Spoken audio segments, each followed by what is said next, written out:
আমার নাম আমির হামজা, আমার বাড়ি হোম ডিস্ট্রিক্ট ঝিনাইদহ, গ্রাম ভগবাননগর।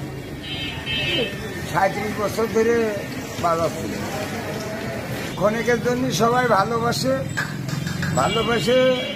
আবার চলে যায়। ওই ভালোবাসাটুকু, এক কাপ চা আর বড় জোর একটা সিগারেট কি একটা বিস্কুট ঘর করে দেয় না। ঝিনাইদহের ভগবাননগর গ্রামের বংশীবাদক আমির হামজা 37 বছর ধরে পথে পথে ঘুরে মনের আনন্দে বাঁশি বাজান।